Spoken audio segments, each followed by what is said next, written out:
Doctor Baba Saheb Ambedkar open university.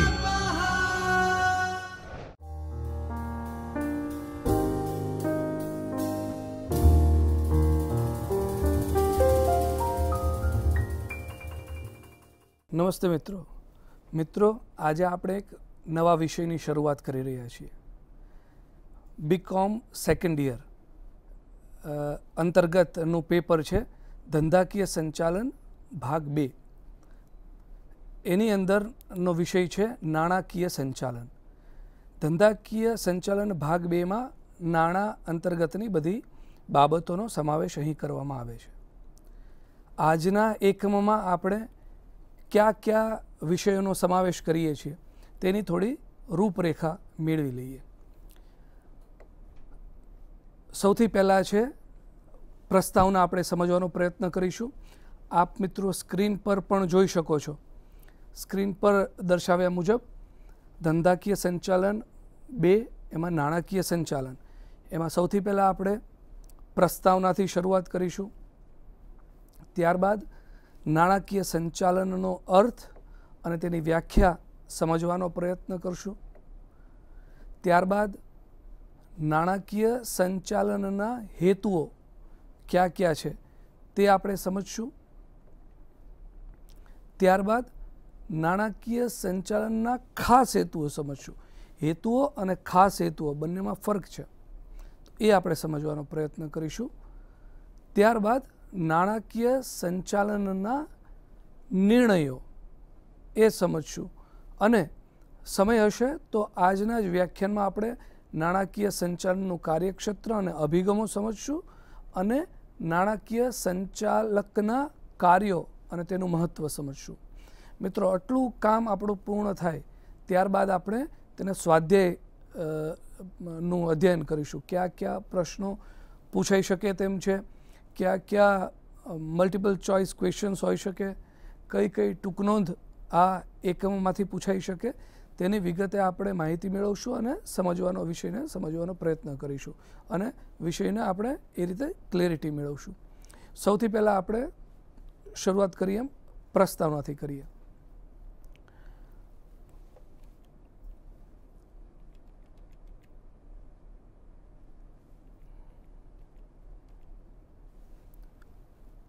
संचालन परिबळनो उपयोग तमाम प्रकारना क्षेत्रों करवामां आवे छे। मित्रों धंधाकीय एकमों अथवा बिन धंधाकीय एकमों, वैधिक एकमों अने बिन वैधिक एकमों, सामाजिक एकमों अथवा तो धार्मिक एकमों वगैरे में संचालन शब्द भविष्य में प्राप्त करवाना हेतुओ अंगे संचालन शब्द भविष्य में प्राप्त करवाना हेतुओ अंगे वर्तमान में विचार विमर्श साथे संबंध धरावे छे। संचालन शब्द आधुनिक समय में खूब ज महत्व धरावे छे। मित्रों संचालन ए विविध प्रकारना कार्योथी बनेल एक संहति एटले के सिस्टम छे। संचालन शब्द आपणे जोईए तो पोतानामांथी विविध प्रकारना संचालननुं ए सर्जन करे छे। आ वर्गीकरण आपणे समझवा माटे संचालन ने थोड़ू विगते समझिए। स्क्रीन पर पण मित्रों आप जोई शको छो। संचालकीय नाणाकीय संचालन आमां आवे छे, मार्केटिंग संचालन, मानव शक्ति संचालन अने व्यूहात्मक संचालन अने अंतिम छे आंतरराष्ट्रीय संचालन। मित्रों आ तमाम प्रकारना संचालनो पोतानुं अलग अस्तित्व अने महत्व धरावे छे। आधुनिक समय में नाणाकीय संचालन आगू महत्व धरावे छे। धंधाकीय एकमनो पायानो उद्देश महत्तम नफाकारकता अंगेनो छे। धंधानी नफाकारकता वधारवा माटे नाणाकीय संचालन पण पोतानी भूमिका भजवे छे। इतिहास में नोंध्या प्रमाणे नाणाकीय संचालन ए 1890 सुधी अर्थशास्त्रनी शाखा तरीके कामगीरी बजावती हती। औद्योगिकरण अने टेक्नोलॉजीना सतत अने प्रगतिशील विकासना कारणे नाणांनी प्राप्तिनो प्रश्न अने नाणांना ઉપયોગનો પ્રશ્ન ખૂબ જ વિકટ બનવા પામ્યો છે. આ વિકટ પ્રશ્નનો સરળ અને ઉપયોગી વિકલ્પ તરીકે નાણાકીય સંચાલનનો વિકાસ થવા પામ્યો. 1930ની મંદી દરમિયાન આપણે જાણીએ છીએ 1929-30માં જે મંદી આવી હતી તે દરમિયાન અને બીજા વિશ્વયુદ્ધના કારણે પ્રવાહિતતાનો પ્રશ્ન પણ નાણાકીય સંચાલનનો ઉદ્ભવ અંગેનું કારણ દર્શાવી શકાય. એ પણ એક એનું કારણ છે. હવે આપણે નાણાકીય સંચાલનનો અર્થ અને તેની વ્યાખ્યા સમજવાનો પ્રયત્ન કરીએ.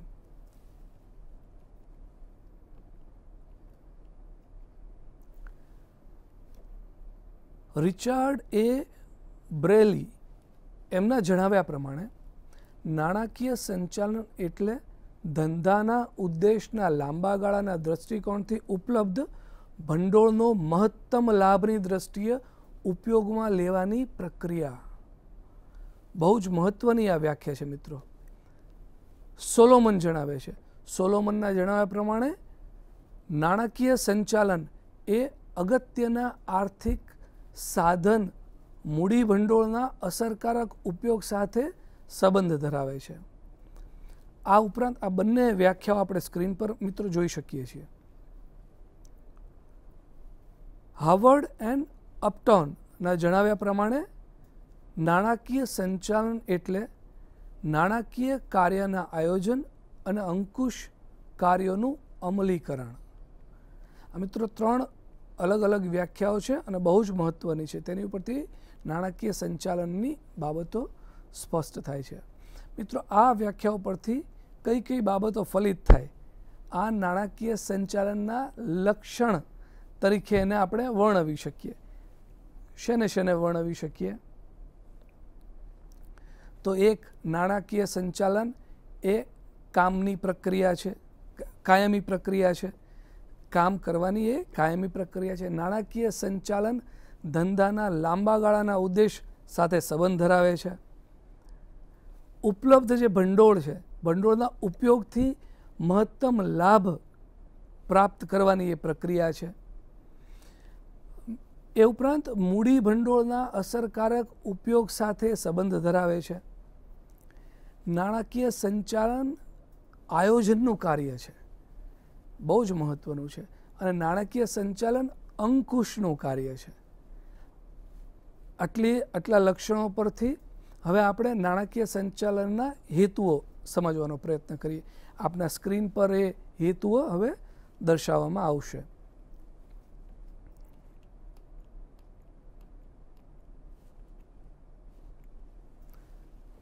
જોઈ શકાય છે 5 હેતુઓ છે નાણાકીય સંચાલનના. 5 હેતુઓ ક્યાં ક્યાં છે? તો પહેલું છે એ નાણાં પ્રાપ્તિનો હેતુ. સૌથી પ્રથમ નાણાં પ્રાપ્તિનો હેતુ નાણાકીય સંચાલનના હેતુઓમાં. ધંધાકીય એકમના સફળ સંચાલન માટે નાણાંની પ્રાપ્તિ એ પ્રથમ કાર્ય છે. સૌથી પહેલાં નાણાં મેળવવાનું પ્રથમ કાર્ય છે. નાણાકીય પ્રાપ્તિથી ધંધાની તમામ પ્રવૃત્તિઓ કરવામાં આવે છે. સ્વાભાવિક છે, ધંધાની તમામ પ્રવૃત્તિઓ કરે. નાણાં પ્રાપ્તિના વિવિધ પ્રાપ્તિ સ્થાનો છે.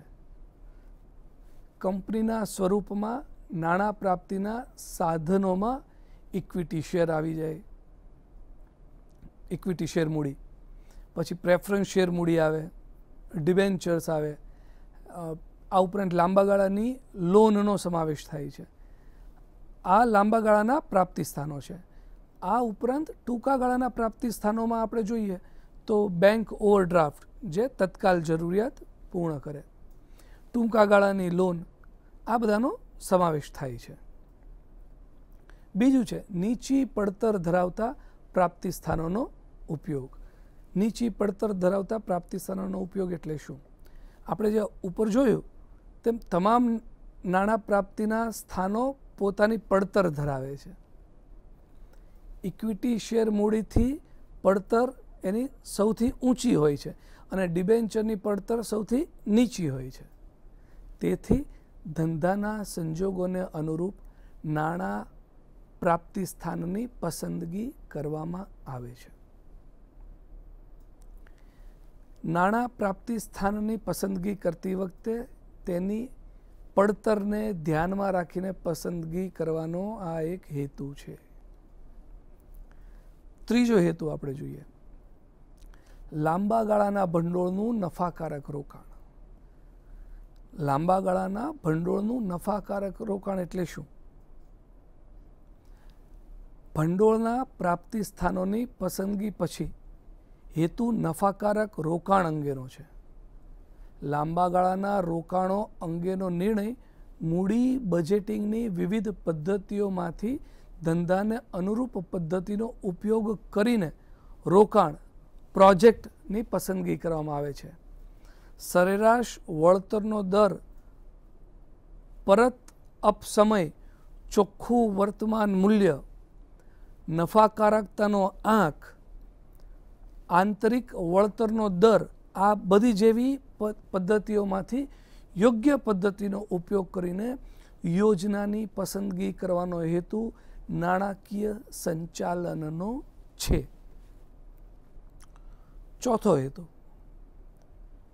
કાર્યશીલ મૂડીમાંથી જરૂરી રોકાણ. કાર્યશીલ મૂડીમાંથી જરૂરી રોકાણ એટલે શું? એ હેતુ સમજીએ આપણે. ધંધાની પ્રવાહિતતા એક અગત્યની જરૂરિયાત છે. કાર્યશીલ મૂડીમાં જરૂરિયાત કરતાં વધારાનું રોકાણ વ્યાજનું નુકસાન સર્જે છે. કાર્યશીલ મૂડીની જરૂરિયાત કરતાં ઓછું રોકાણ ધંધાના રોજબરોજના વ્યવહારો પર વિપરીત અસર કરે છે. તેથી કાર્યશીલ મૂડીની જરૂરિયાતો સ્પષ્ટ અંદાજ નક્કી કરવાનો હેતુ નાણાકીય સંચાલનનો છે. કાર્યશીલ મૂડીનું યોગ્ય પ્રમાણ ધંધાની નફાકારકતા પર વ્યૂહાત્મક અસર કરે છે. એટલે આ હેતુ ખૂબ જ મહત્વનો થઈ જાય છે. પાંચમો હેતુ, ડિવિડન્ડની નીતિ નક્કી કરવાનો હેતુ. શું ડિવિડન્ડની નીતિ હોઈ શકે? ભંડોળની પ્રાપ્તિ અને ભંડોળના ઉપયોગ બાદ નફાની વહેંચણીનો નિર્ણય મહત્વનો છે, જેને ડિવિડન્ડની નીતિ તરીકે ઓળખવામાં આવે છે. નાણાકીય સંચાલનનો હેતુ ડિવિડન્ડની નીતિ નક્કી કરવા અંગેનો છે. સ્થિર ડિવિડન્ડ નીતિ, પરિવર્તનશીલ ડિવિડન્ડ નીતિ, શેર દીઠ સ્થિર ડિવિડન્ડ નીતિ વગેરે આ બધી જાતિઓમાંથી ધંધાને અસર કરતા પરિબળોને ધ્યાનમાં લઈને નક્કી કરવામાં આવે છે. આટલા હેતુઓ પૂર્ણ થયા બાદ હવે મિત્રો આપણે નાણાકીય સંચાલનના ખાસ હેતુઓ જોઈએ. સ્ક્રીન પર આપ જોઈ શકશો. સ્ક્રીન પર આપ દેખાય છે એમ નફાનું મહત્તમીકરણ પહેલું છે. નફાનું નાણાકીય સંચાલનના ખાસ હેતુઓમાં નફાનું મહત્તમીકરણ. મિત્રો, ધંધાના સ્વરૂપ તરીકે કંપનીનું સ્વરૂપ એ કોર્પોરેટ સ્વરૂપ છે. ધંધાના કોર્પોરેટ સ્વરૂપમાં શેર હોલ્ડર્સ દ્વારા કંપનીમાં રોકાણ કરવામાં આવે છે. શેર હોલ્ડર્સ દ્વારા પ્રત્યક્ષ બજાર એટલે પ્રાઇમરી માર્કેટ અથવા તો અને પરોક્ષ સેકન્ડરી માર્કેટ દ્વારા એ કરવામાં આવે છે. શેર હોલ્ડર્સ દ્વારા કંપનીના રોકાણ વિવિધ હેતુસર કરવામાં આવે છે. આ હેતુઓમાં સ્ક્રીન ઉપર જોઈ શકાય તેવા હેતુઓનો સમાવેશ થાય છે. નિયમિત ડિવિડન્ડ મેળવવા અંગે, નિયમિત ડિવિડન્ડ મેળવવા અંગે, શેર બજારના મૂલ્યના વધારા અંગે, નિયમિત ડિવિડન્ડ અને શેર બજારના મૂલ્યના વધારા અંગે આટલા આપણે જોયા. મિત્રો, આ ત્રણને ધ્યાનમાં રાખી કંપનીના સ્વરૂપમાં ધંધાના માલિકો શેર હોલ્ડર્સ છે, ત્યારે ધંધાનું સંચાલન સંચાલકો એટલે કે બોર્ડ ઓફ ડિરેક્ટર્સ દ્વારા કરવામાં આવે છે. કંપનીના સંચાલકોએ સંચાલન કરતી વખતે રોકાણકારોના ધ્યેયને ધ્યાનમાં રાખવું અનિવાર્ય બને છે. શેર હોલ્ડર્સની અપેક્ષા નિયમિત અને મહત્તમ ડિવિડન્ડ મેળવવા અંગેની છે. ઉપરાંત તેમના શેરના બજાર મૂલ્યના વધારા અંગેની અપેક્ષા હોય છે. શેર હોલ્ડર્સની અપેક્ષાઓને પૂર્ણ કરવા માટે ધંધામાં નાણાકીય સંચાલનના બે મહત્વના ધ્યેયો પ્રાપ્તિ કરવા અંગેનું આયોજન કરવામાં આવે છે. નફાનું મહત્તમીકરણ, પ્રોફિટ મેક્સિમાઇઝેશન, અને બીજું છે સંપત્તિનું મહત્તમીકરણ. સંપત્તિનું મહત્તમીકરણ.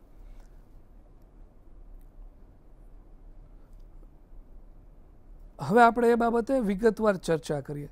સૌથી પહેલાં નફાનું મહત્તમીકરણ, તેની વિશે સમજીએ અને પછી એક બધા મુદ્દાઓ સમજવાનો પ્રયત્ન કરીએ. નફાનું મહત્તમીકરણ એટલે શું? મિત્રો, અર્થશાસ્ત્રમાં જણાવ્યા પ્રમાણે કોઈ પણ આર્થિક પ્રવૃત્તિનો પાયાનો ઉદ્દેશ એ નફાનું સર્જન છે. ધંધાકીય એકમને આર્થિક પ્રવૃત્તિઓ કરનાર એકમ તરીકે ઓળખવામાં આવે છે. તેથી સ્વાભાવિકપણે નફાનો પાયાનો ઉદ્દેશ એ નફાના મહત્તમીકરણ અંગેનો છે. નફાનું સર્જન ધંધાની આવક અને ખર્ચના તફાવતમાંથી એ ઉદ્ભવે છે. નફાને વધારવા માટેના બે અગત્યના પરિબળો છે: આવકમાં વધારો અથવા તો અને ખર્ચમાં ઘટાડો. નફાના મહત્તમીકરણને હાંસલ કરવા માટે ધંધાની આવક વધારવા અંગેના પ્રયત્નો અને ખર્ચના ઘટાડવા અંગેના પ્રયત્નો એ નાણાકીય સંચાલનને કરવાના હોય છે. નફામાં વધારા અંગેના પ્રયાસોમાં ધંધાના સાધનોનો મહત્તમ અને કાર્યક્ષમ ઉપયોગ થવો જોઈએ. ઉપરાંત નફામાં વધારા અંગે કયા પ્રકારના બજારમાં ધંધાકીય એકમ કાર્યરત છે તે પણ અગત્યનું પરિબળ છે. દાખલા તરીકે, પૂર્ણ હરીફાઈવાળા બજારમાં ભાવ વધારાનો અવકાશ ઓછો હોય છે. તેથી નફા વધારા અંગેના અન્ય વિકલ્પો વિચારવામાં આવે છે. જ્યારે ઇજારાયુક્ત બજારમાં ભાવ નક્કી કરવાનું ધંધાકીય એકમના હાથમાં હોય છે. તેથી આ પ્રકારના બજારમાં નફા વધારા અંગેના પ્રયાસો પ્રમાણમાં સરળ બને છે. ધંધાના નફાના મહત્તમીકરણને હાંસલ કરવા ધંધાનું સ્વરૂપ, બજારનું સ્વરૂપ, ગ્રાહકોની આર્થિક સ્થિતિ, ભાવ સંવેદનશીલતા જેવા પરિબળો ધ્યાનમાં રાખવામાં આવે છે. ટૂંકમાં મિત્રો કહીએ તો ધંધાના પ્રથમ અને પાયાનો ધ્યેય હેતુ તરીકે નફાના મહત્તમીકરણનો સમાવેશ કરવામાં આવે છે. નફાના મહત્તમીકરણ અંગેનો ખ્યાલ પણ અમુક મર્યાદાઓ ધરાવે છે. આ મર્યાદાઓમાં શેનો સમાવેશ થાય છે તે જોઈએ. એક તો છે પ્રણાલિકાગત આ ખ્યાલ છે. નફાના મહત્તમીકરણનો ખ્યાલ 19મી સદીની શરૂઆતમાં વિકાસ પામ્યો હતો. આ સમય દરમિયાન ધંધાનું સ્વરૂપ મોટાભાગે એકાંકી વેપારીઓ સુધી સીમિત હતું. પણ 20મી સદીમાં કંપનીના સ્વરૂપનો વિકાસ થવાથી નફાના મહત્તમીકરણનો ખ્યાલ ઓછો સ્વીકૃત બન્યો. કંપનીના સ્વરૂપોમાં એક માલિક કરતાં અનેક માલિકો, માલિક અને સંચાલકો, જુદી જુદી વ્યક્તિઓ જેવા લક્ષણોને કારણે નફાનો મહત્તમીકરણનો ઉદ્દેશ બિનવ્યવહારુ, અવાસ્તવિક અને અયોગ્ય ગણવામાં આવ્યો છે. આ ખ્યાલમાં સમાજના શોષણ અંગેનો નિર્દેશ થાય છે. તેથી આ ધ્યેયની પ્રચલિતતા ઘટવા પામી છે પ્રમાણમાં આપણે જોઈએ તો. બીજું છે નાણાં મૂલ્યની અવગણના. મિત્રો, બહુ મહત્વનું છે. ફુગાવાથી અર્થતંત્રમાં નાણાંના મૂલ્યમાં ઘટાડો થવા પામે છે. આ બાબતની આ ઉદ્દેશની પ્રાપ્તિના સંદર્ભે અવગણના કરવામાં આવી છે. આજના રૂપિયાના મૂલ્ય કરતાં ભવિષ્યના રૂપિયાનું મૂલ્ય ઓછું હોય છે, સ્વાભાવિક છે. ફુગાવાને કારણે નફાના મહત્તમીકરણના ધ્યેયમાં આ બે સમયગાળા અંગે કોઈ વિચારણા હાથ ધરવામાં આવેલ નથી. દાખલા તરીકે આજે 100 રૂપિયાના મૂલ્ય સામે 1 વર્ષ પછી 110 મળે તો 10 નફો કહેવાય, પણ તેને 10% દરે વર્તમાન મૂલ્ય શોધવામાં આવે તો વર્તમાન સમયના મૂલ્યના કોઠા પ્રમાણે ₹1નું 10% દરે 1 વર્ષ પછી મૂલ્ય 909 થવા પામે. તેથી અહીં 110 ગુણ્યા 0.909 બરાબર 99.99. તેથી ₹100. આમ 1 વર્ષ પછી ₹100ના બદલે 110 મળે, પણ તેની ખરીદ શક્તિ આજના 100 જેટલી જ રહે છે. તેથી ₹110 પર મળતા કોઈ પણ પ્રકારનો લાભ થતો નથી. આ બાબત નફાના મહત્તમીકરણનો ઉદ્દેશમાં અહીં અવગણના કરવામાં આવી છે. ત્રીજો મુદ્દો લઈએ, લાભની ગુણવત્તાની અવગણના. એટલે શું? લાભની ગુણવત્તા એટલે નફા કમાવવા અંગેની સાતત્યતા, ચોક્કસતા. નફાની કમાણી અંગે જો ચોક્કસતાનું પ્રમાણ વધુ હોય તો લાભની ગુણવત્તા વધુ, અને નફાની કમાણી અંગે જો ચોક્કસતાનું પ્રમાણ ઓછું હોય તો લાભની ગુણવત્તા ઓછી. દાખલા તરીકે બે કંપની દ્વારા સરખા પ્રમાણમાં નફાનું સર્જન કરવામાં આવે છે.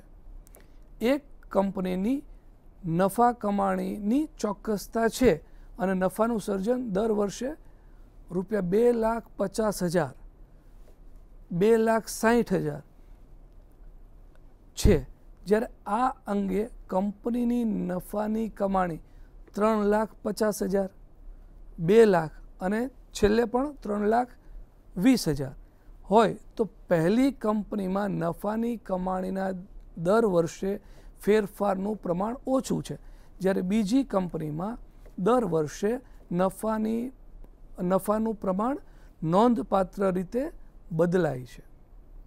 જો કે બંને કંપની 7,70,000ની કમાણી કરે છે, પણ બીજી કંપનીની કમાણીની દ્રષ્ટિએ જોખમ ધરાવે છે. મિત્રો, આ બાબત નફાના મહત્તમીકરણના ઉપયોગમાં ધ્યાનમાં લેવામાં આવે છે. ક્યાં યોગ્ય છે? ધંધાના એકાકી વેપારી સ્વરૂપમાં આ હેતુઓ યોગ્ય ગણી શકાય. આ ધંધાનો માલિક જ તમામ પ્રકારની મૂડી પૂરી પાડે છે અને ધંધાનું સમગ્ર જોખમ તે વ્યક્તિગત રીતે સ્વીકારે છે. ક્યાં યોગ્ય નથી? કંપનીના સ્વરૂપમાં આ હેતુ યોગ્ય ગણી શકાય નહીં. કંપનીના સ્વરૂપમાં આ ઉદ્દેશના કારણે કર્મચારીઓ અને ગ્રાહકોનું શોષણ થવાની પૂરેપૂરી શક્યતાઓ છે. આ સામાજિક અભિગમ ધરાવતો ઉદ્દેશ નથી. માનવ મૂલ્યોની અવગણના થાય છે. અહીં કંપનીના સ્વરૂપમાં હિત ધરાવતા પક્ષકારોમાં લેણદારો, સરકાર, અન્ય રોકાણકારો, સમાજનો અહીં સમાવેશ થાય છે. મર્યાદાઓમાંથી અન્ય હેતુનું નિર્માણ થાય છે, તે સંપત્તિનું મહત્તમીકરણ. હવે સંપત્તિનું મહત્તમીકરણ આપણે સમજીએ. અગાઉ નાણાકીય સંચાલનના હેતુ તરીકે નફાના મહત્તમીકરણની ચર્ચા આપણે કરી, સમજવાનો પ્રયત્ન કર્યો. તેની મર્યાદાઓ અંગે પણ ચર્ચા કરવામાં આવી. નફાની મહત્તમીકરણના ઉદ્દેશની મર્યાદાઓ આ સંપત્તિના મહત્તમીકરણમાં દૂર થાય છે. આ હેતુમાં નાણાંના વર્તમાન મૂલ્યને તેમજ લાભની ગુણવત્તા બંને પૂરતો ન્યાય આપવામાં આવે છે. આ અભિગમમાં કર્મચારીઓ અને ગ્રાહકોના શોષણ અંગેની શક્યતાઓનું પ્રમાણ નહિવત છે. આ અભિગમમાં શેરહોલ્ડર્સની સંપત્તિના મહત્તમીકરણની સ્પષ્ટ અને ન્યાયી વ્યવસ્થા દર્શાવવામાં આવેલ છે. નફાના મહત્તમીકરણના સ્થાને સંપત્તિના મહત્તમીકરણને પ્રાધાન્ય આપવામાં આવે છે. આ અભિગમમાં કંપનીનો પોતાનો વિકાસ, કર્મચારીઓ માટે કલ્યાણકારી અને સમાજ ઉપયોગી લક્ષણોનો સમાવેશ થાય છે. મોટાભાગની કંપની દ્વારા આ અભિગમ એટલે હેતુને હાંસલ કરવાના પ્રયત્નો કરવામાં આવે છે. સંપત્તિનું મહત્તમીકરણ એટલે શું? અહીં એ પ્રશ્ન થાય. સંપત્તિનું મહત્તમીકરણ એટલે ચોખ્ખા વર્તમાન મૂલ્યનું મહત્તમીકરણ. ચોખ્ખા વર્તમાન મૂલ્યની ગણતરી કયા સૂત્ર દ્વારા કરી શકાય? તો એ માટે એક સૂત્ર આપ્યું છે. એ છે કે જ્યાં W બરાબર ચોખ્ખું વર્તમાન મૂલ્ય, CIFI, CIF2, CIF3 અને CIFN બરાબર જુદા જુદા વર્ષોના અંતે ઉદ્ભવનાર આવક, રોકડ પ્રવાહ, અને R બરાબર અપેક્ષિત વળતરનો દર અથવા તો અનુકૂળ વટાવનો દર. ICO એટલે શરૂઆતનો જાવક રોકડ પ્રવાહ. આ બાબત આપણે મિત્રો ઉદાહરણ દ્વારા સમજીએ. ઉદાહરણ તરીકે લઈએ તો એક કંપની ₹1 લાખના રોકાણની યોજના વિચારી રહી છે. યોજનાનું આ મૂલ્ય 3 વર્ષનું છે. અપેક્ષિત વળતરનો દર 10% છે અને દર વર્ષે ₹45,000 યોજનામાંથી પ્રાપ્ત થશે. નાણાકીય નિર્ણય માટે નાણાકીય સંચાલન મદદરૂપ થાય છે. તેથી સંપત્તિ મહત્તમીકરણનો ઉદ્દેશ એ નાણાકીય સંચાલનનો ઉદ્દેશ ગણાય છે. આ ઉદાહરણમાં ચોખ્ખું વર્તમાન મૂલ્ય ₹11,827 છે. એટલે કે આ યોજના કંપની માટે લાભકારક છે. જો આ યોજનાને અમલમાં મૂકવામાં જણાવે તો કંપનીના શેરના બજાર ભાવમાં વધારો થાય છે. પરિણામે શેરહોલ્ડર્સની સંપત્તિમાં પણ વધારો થાય છે. આ ઉપરાંત પણ નાણાકીય સંચાલનના હેતુઓમાં શેનો સમાવેશ થાય એ હવે આપણે સમજીએ. એ આપણા સ્ક્રીન પર આપણને જોવા મળશે. નાણાકીય નિર્ણયો, તેમાં કઈ કઈ બાબતોનો સમાવેશ થાય તે પણ આપ સ્ક્રીન પર જોઈ શકો છો. નાણાકીય નિર્ણયો, ફાઇનાન્શિયલ ડિસિશન્સ. નાણાકીય કાર્યોને 3 મહત્વના નિર્ણયો સાથે સંબંધ છે. ક્યાં નાણાં પ્રાપ્તિ નિર્ણય, ફાઇનાન્શિયલ ડિસિશન્સ. હવે આપણે સમજીએ, એક પછી એક સમજવાનો પ્રયત્ન કરીએ. નાણાકીય નિર્ણયો, ફાઇનાન્શિયલ ડિસિશન્સ એટલે શું? નાણાકીય કાર્યોને 3 મહત્વના નિર્ણયો સાથે સંબંધ છે. સ્ક્રીન પર જોઈ શકાય એમ છે. નાણાં પ્રાપ્તિ નિર્ણય, ફાઇનાન્શિયલ ડિસિશન્સ. એમાં પછી બીજું રોકાણ નિર્ણય, ઇન્વેસ્ટમેન્ટ ડિસિશન, અને ડિવિડન્ડ નિર્ણય, ડિવિડન્ડનું ડિસિશન. નાણાં પ્રાપ્તિ નિર્ણય, ફાઇનાન્શિયલ ડિસિશન. ધંધામાં 2 સ્વરૂપો છે. એક બિન કોર્પોરેટ સ્વરૂપ અને બીજું છે કોર્પોરેટ સ્વરૂપ. સરખામણીમાં બિન કોર્પોરેટ સ્વરૂપ દ્વારા નાણાં પ્રાપ્ત કરવાનું અથવા તો ઊભા કરવાનું કામ સરળ છે. આ પ્રાપ્તિ ધંધાની વ્યક્તિગત શાખ પર વધુ આધાર રાખે છે. કોર્પોરેટ સ્વરૂપમાં સરકારી અને કાયદાકીય નિયંત્રણોના આધારે નાણાં એટલે કે ભંડોળની પ્રાપ્તિ કરવાની હોય છે. ઉપરાંત કોર્પોરેટ સ્વરૂપમાં નાણાંની મૂડી પડતર એ અગત્યનું પરિબળ છે. તેની વિચારણા પણ હાથ ધરવામાં આવે છે. ઉપરાંત કોર્પોરેટ સ્વરૂપમાં નાણાં પ્રાપ્તિ માટે નાણાકીય સંચાલનની ભૂમિકા મહત્વની બને છે. હવે નાણાકીય નિર્ણયનો અર્થ એ આપણે સમજીએ. નાણાકીય નિર્ણયનો અર્થ ધંધા એટલે કંપની માટે જરૂરી લાંબા ગાળાના ભંડોળ અને ટૂંકા ગાળાના ભંડોળના પ્રાપ્તિ સ્થાનોની પસંદગી, જેમાં તેમની મૂડી પડતર ઓછામાં ઓછું હોય. ધંધાને બે પ્રકારના ભંડોળની જરૂર પડે છે. લાંબા ગાળાના ભંડોળ, એક આપણે જોયું એ આ ભંડોળમાં ઇક્વિટી શેર, મૂડી, પ્રેફરન્સ શેર મૂડી અને ડિબેન્ચર દેવાનો સમાવેશ થાય છે. આ ત્રણ ભંડોળ નાણાં ધંધાકીય એકમ માટે છે. જો કોઈ એકમ વિસ્તરણની યોજના વિચારે અને જૂનું એકમ હોય તો ચોથા ભંડોળમાં રાખી મૂકેલ કમાણીનો સમાવેશ થાય છે. આ લાંબા ગાળાના ભંડોળની મૂડી પડતર હોય છે. આ મૂડીના સાધનોમાં ઇક્વિટી શેર મૂડી ઊંચી પડતર ધરાવે છે અને ડિબેન્ચર એટલે કે લોન નીચી પડતર ધરાવે છે.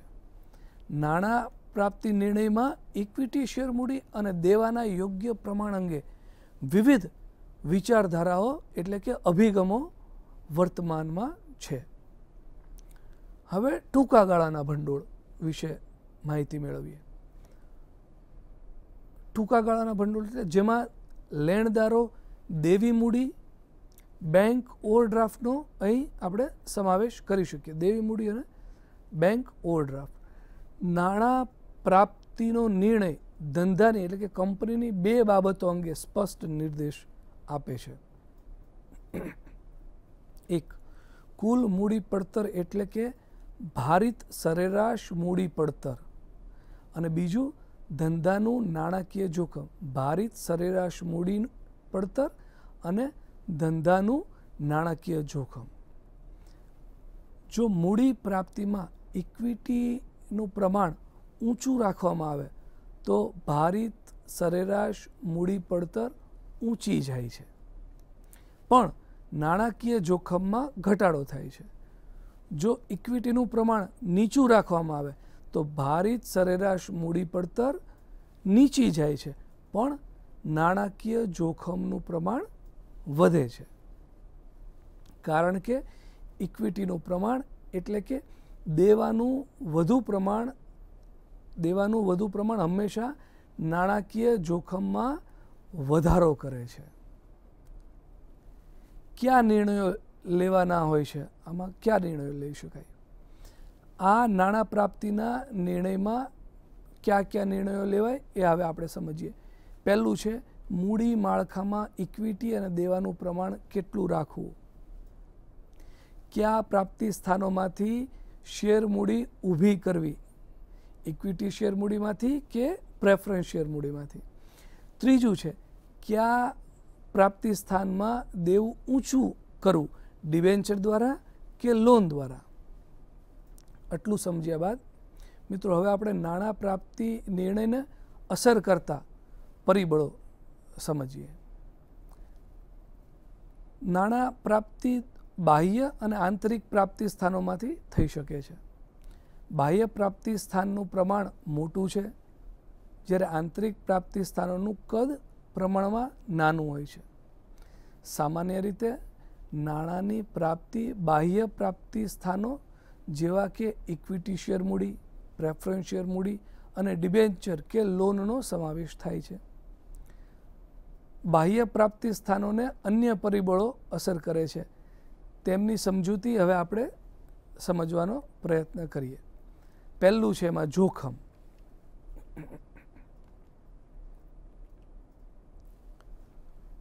જોખમ. ઇક્વિટી શેર મૂડી માલિકોની મૂડી ગણાય છે, જ્યારે ડિબેન્ચર ધંધાનું દેવું ગણાય. ડિબેન્ચરના ઉપયોગના કારણે નાણાકીય જોખમ ઊભું થાય છે. તેથી ધંધા દ્વારા કેટલું નાણાકીય જોખમ લઈ શકાશે તેના આધારે ઇક્વિટી દેવાનું પ્રમાણ નક્કી થાય છે. બીજું છે પડતર. આ અંગે આપણે અગાઉ જણાવ્યું તે પ્રમાણે ઇક્વિટી શેર મૂડીની પડતર ઊંચી પડતર હોય છે. ત્યારબાદ ઘટતા ક્રમે રાખી મૂકેલ કમાણી, પ્રેફરન્સ શેર અને ડિબેન્ચરની પડતર હોય છે. તેથી કંપનીની કમાણીના આધારે નાણાં પ્રાપ્તિ સ્થાનોની પસંદગી કરવામાં આવે છે. ત્રીજું છે અંકુશ. ઇક્વિટી શેર મૂડી પ્રમાણ વધારે રાખવામાં આવે તો ધંધાની સત્તાની વધુ વ્યક્તિઓ એટલે શેર હોલ્ડરો વચ્ચે વહેંચણી થાય છે અને અંકુશનું પ્રમાણ ઘટે છે. તેથી ધંધા પર અંકુશ રાખવો હોય તો ઇક્વિટી શેર મૂડીનું પ્રમાણ શક્ય હોય ત્યાં સુધી ઓછું રાખવું જોઈએ. ચોથું બાબત છે નાણાકીય લીવરેજ. એ આપણે બીજા ભાગમાં આપણે સમજવાનો પ્રયત્ન કરીશું અને બાકીનું પણ એકમના બાકીના મુદ્દાઓ પણ આપણે બીજા વ્યાખ્યાનમાં સમજશું. નાણાકીય લીવરેજથી તેની શરૂઆત કરીશું. ત્યાં સુધી રજા આપો. નમસ્કાર.